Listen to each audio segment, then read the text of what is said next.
The Malt Liquor Project presents Schlitz Malt Liquor, OML, Original Malt Liquor. Double down, what you know about that? It is about 6:10 p.m. The sun is going behind those trees. I guess the lighting's not the greatest. But I gotta do the project. I don't have to do the project. I wanna do the project. Okay, this double down. Here's a can I bought for somebody who's coming into town this week. Unless he's so sick he can't come into town. He told me he was pretty ill. I said, that's what happens to me. Anytime I'm getting ready to go on a trip, I get sick. Otherwise, I'll be fine, you know. Here's an older bottle of Schlitz Malt Liquor. This is from 1996. And it says the Stroh Brewery Company. The Stroh Brewery Company. Stroh?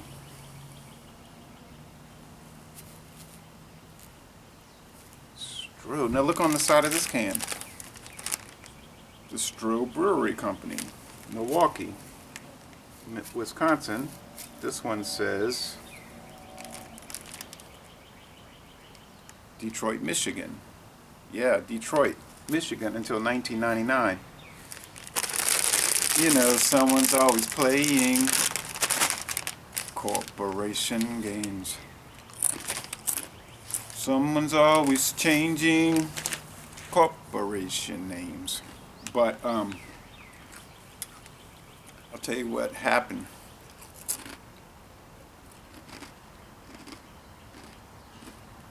I have to eat something.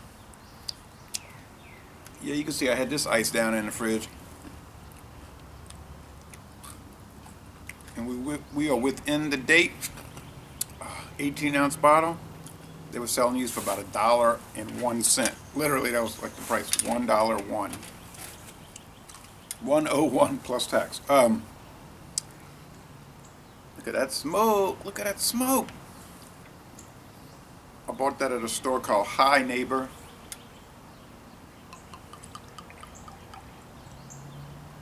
Right off of US Highway 61. In Baton Rouge, Louisiana. Okay, I don't have a Schlitz Malt Liquor glass. But I got a Schlitz mug and a bunch of other Schlitz glasses. I should have brought that Schlitz can out here. I was trying to take everything out here. I was drinking Schlitz, regular Schlitz, you know, the 2007 version. I started having some negative feelings about it. Like I was drinking it yesterday, I said, I don't know, this beer, I think they overhopped it. It's starting to me, it's starting to taste like an IPL, an India Pale Lager, which I am not a fan of. Here's a can I bought in 1996, 24-ounce can, 5.9% alcohol. Hey, I bought this in Oklahoma, right? They're saying 3.2 alcohol by weight, which is 4% by volume everywhere. But I bought this at a liquor store. Clearly says 5.9. I know I bought this in Oklahoma along the old US Highway 66. I remember that. So I don't know what the deal is there. Because I was in that store, and I was like, you know, when I'm on these road trips, I got to do scouting, right? So I'm scouting out. And I see that can. I said, I never saw this can design. I was used to the can design that was like this, you know, except in a can. So I said, I have to buy it. Okay. So I'm starting to think. I'm thinking. I don't just drink the beer, right? I'm thinking the beer. Yesterday, and I'm saying, I think the Schlitz Malt Liquor is better than the 2007 Schlitz. And I have to be honest, the Schlitz that they had on the market till 2011, because they had those two concurrently, the Schlitz and the Schlitz Gusto 1960s formula, I think that one was better. It was appropriately hopped. This beer smells so fresh and good. The malt liquor, what do you know about that? Alright, you're in. I saw all those plastic bottles over there. They had Magnum and Steel Reserve and Mickey's plastic bottles, 40-ounce bottles, and then I saw the glass quarts of the Miller High Life. I was glad to see those in the. They had quarts of Colt 45. Always stayed in glass, but You gotta hit the glass, you gotta have label out. What you gonna do with plastic? Go thump, thump, thump. Okay. Wow. I wrote a letter, an electronic mail, in 1996 to Stroh Brewing Company. And I said, could you send me information about your brewing operations? And they said yes. Well, they didn't say anything.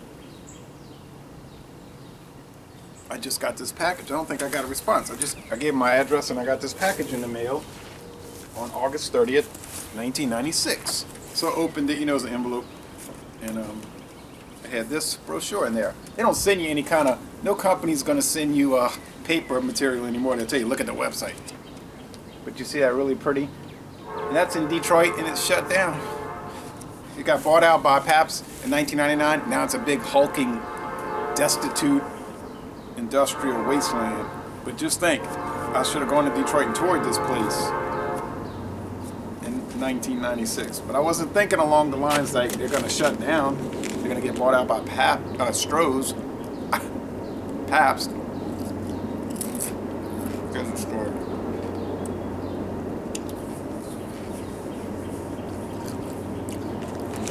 Schlitz Malt Liquor was introduced in 1965. It was test marketed in 63. It was doing well on the test market, so it came out in 65. Schlitz Malt Liquor, like a high quality malt liquor, like a premium item. If you look at the old ads from the mid 1960s, they're like targeting the country club crowd.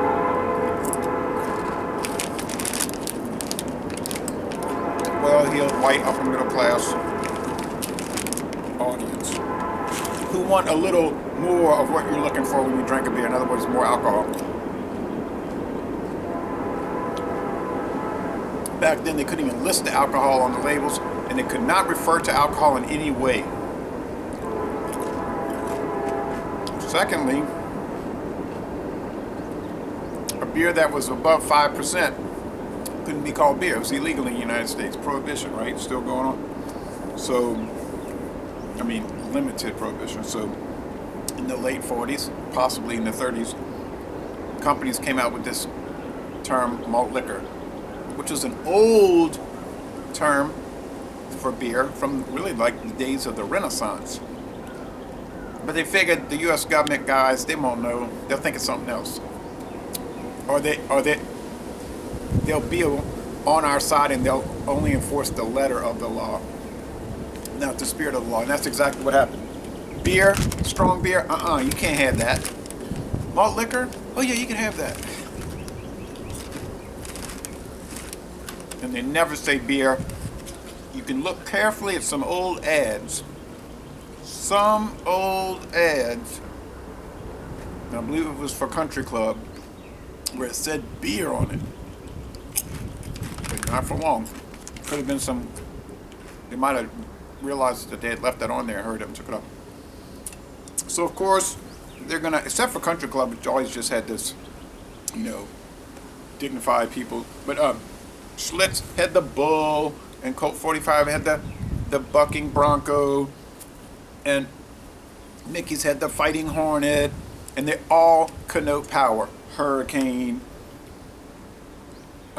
Ice House Edge, it'll put you on edge, all that. So it's all implying strength without directly mentioning strength, right? You notice around 10 years later, now Anheuser-Busch came out with a malt liquor, Anheuser-Busch Malt Liquor in 1970. Then about 2 years later, 3 years later, they upped the ABV because it wasn't competing well. But it didn't have any connotation of strength. It just had the AB Eagle, the A Eagle. And they tried to make it like dignified. Anheuser-Busch, it's an all malt liquor. No rice or corn, all that. So they're trying to make it like a craft beer malt liquor. It's all malt. And it's like their audience was like, what does that even mean? It didn't explain it, and it never caught on, and it failed. And it was replaced by King Cobra, which definitely has adjuncts. Specifically corn or corn syrup, the brewer syrup. And King Cobra, So it's interesting because by the 1980s, Schlitz, the original Schlitz, was in a terrible decline, but Schlitz Malt Liquor seemed to be holding its own. And today it's much more popular than Schlitz. I went in 2 different grocery stores along US Highway 61 today, Airline Highway in Baton Rouge. They had no Schlitz.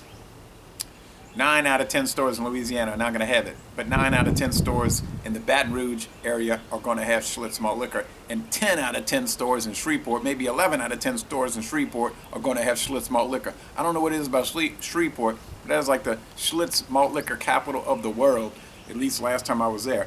They got 24-ounce cans, the big bottles, the middle-sized bottles, the small bottles. They might have pony bottles. They got 12 packs. Cases, suitcases, these 12-ounce bottles. I mean, they got everything. I don't know what it is with Shreveport and Schlitz Malt Liquor, but there is some connection there. Okay. You want to ice these strong lagers down. It's smooth. Oh, it is smooth. It's got a hop note on it that's noticeable but not inappropriate. This is not an IPL. If I want to drink an IPL, which actually I never would want to, I would go get one. If I wanted to drink an IPA, which oftentimes I do want to, I would go get that. And I would get a double IPA, an Imperial IPA. Okay, so this is appropriate. And in the old days, they were talking about they use like this many different malt varieties and like 5 different hop varieties. I don't know if that's still done. But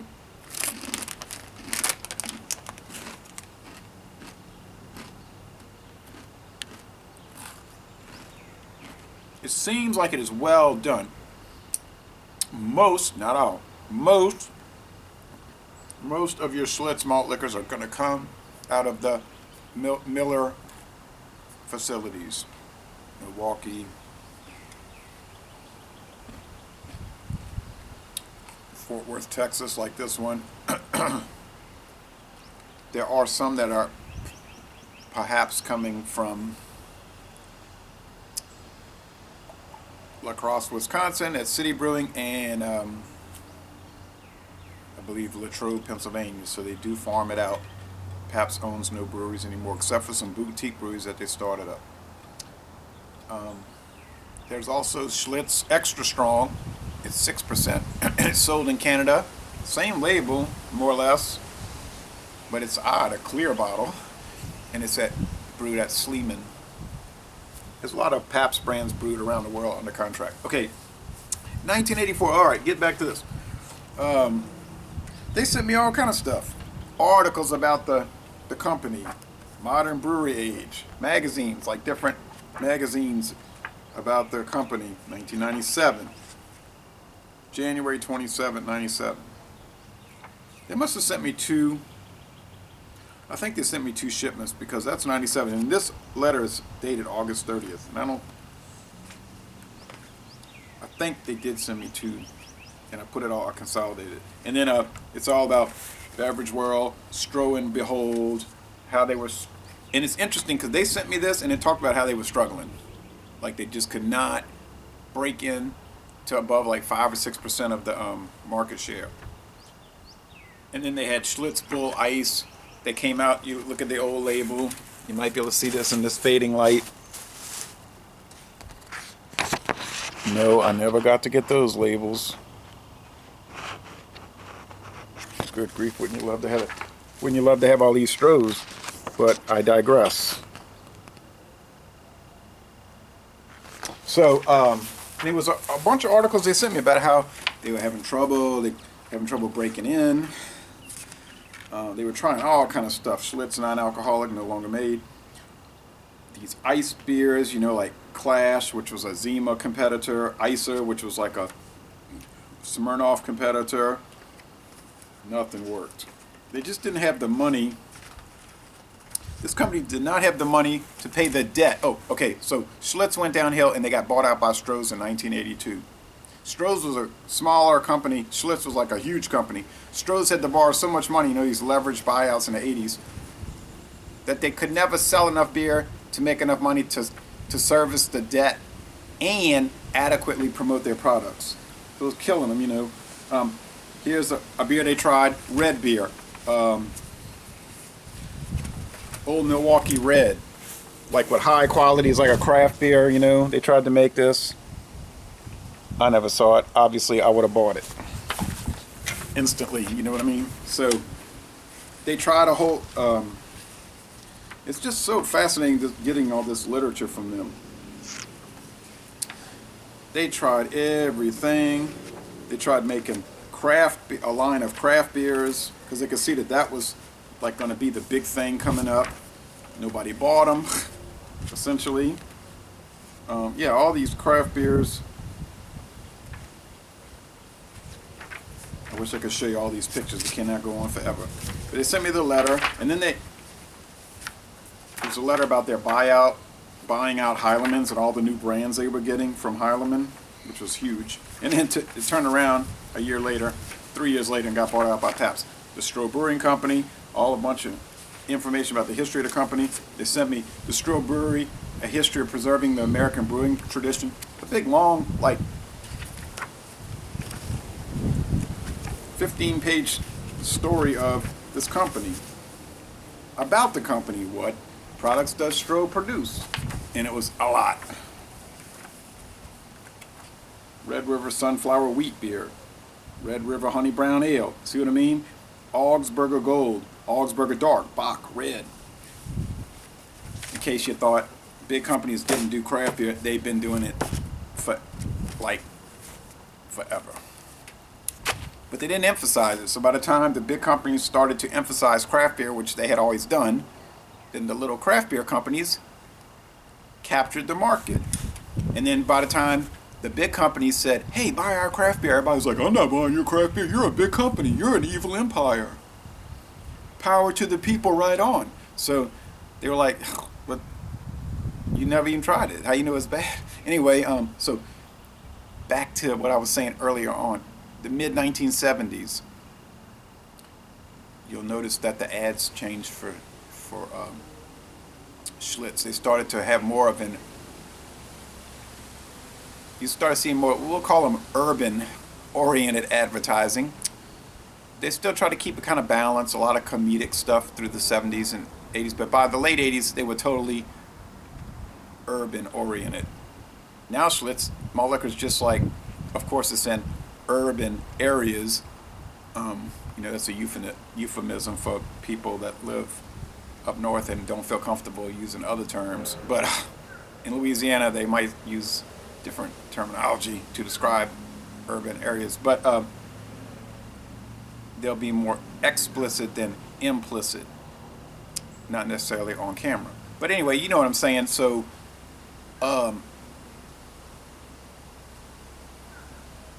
now it seems like they're just trying to promote it for the whole malt liquor drinking community, which is all different diverse demographic categories.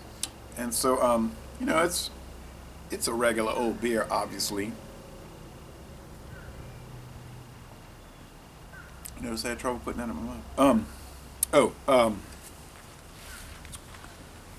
Then they sent me this thing, which is like a brochure of all their beers that they produced.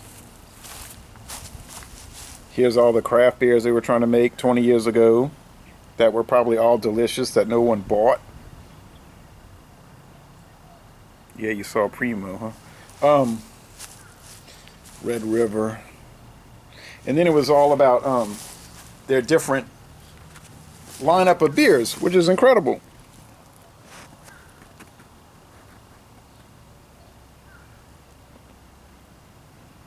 And then they got a history of each beer.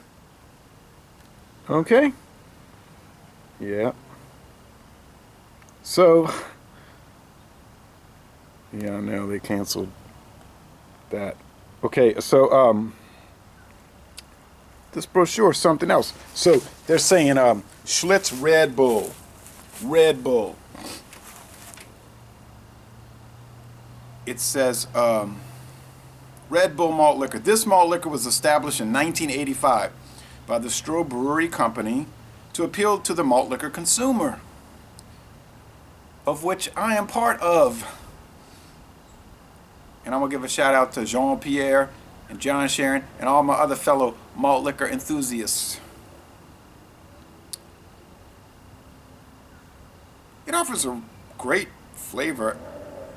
It offers great flavor at a value price. Red Bull is brewed in the traditional malt liquor manner for extra smoothness and mild flavor.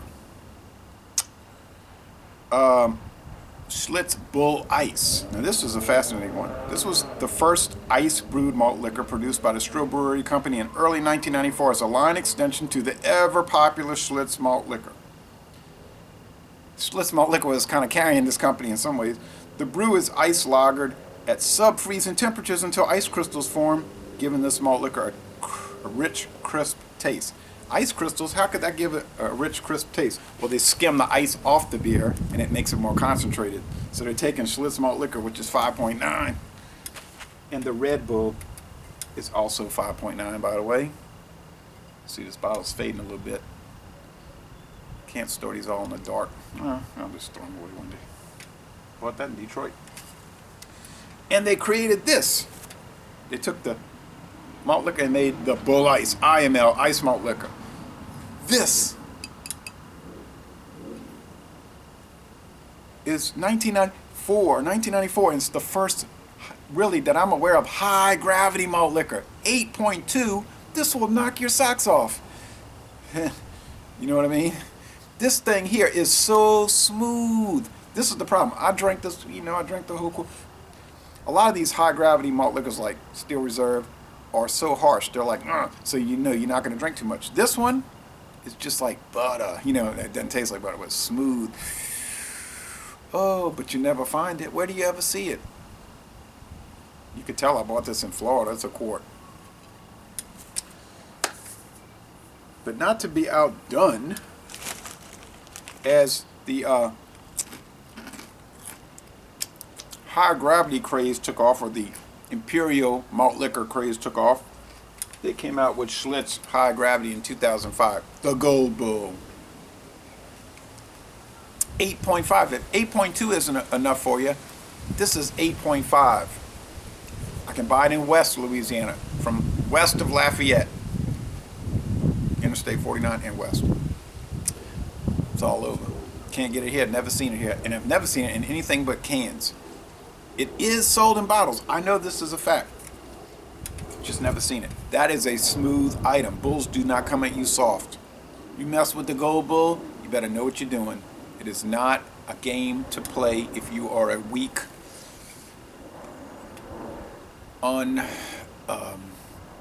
uninitiated beer drinker. You want to pace it and keep it legitimate. Somebody asked me yesterday, or this morning, do you consider yourself an alcoholic? I said, no, I'm a hobbyist.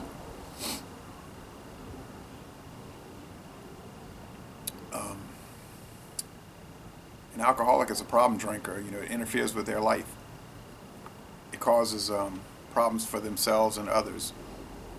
Hobbyists are like me. They drink, like I do this, religiously, 22 to 24 12-ounce beers per week on average.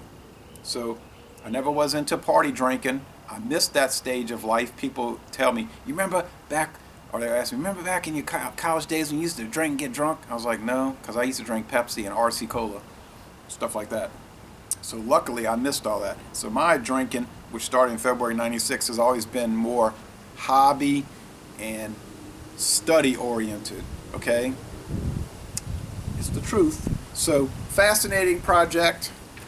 Yeah, I want to try E40. People ask me 2 times every day, when are you going to try E40 with the honey? When I find it. I stopped in those stores today looking for that. But then I got the idea for the project, the double down. So this is not my only hobby. I was at a baseball game. But this is a big hobby, obviously. Not to mention comic books, rock and roll music, the ball games, talking about history and geography and politics. Y'all come on down to southeastern Louisiana.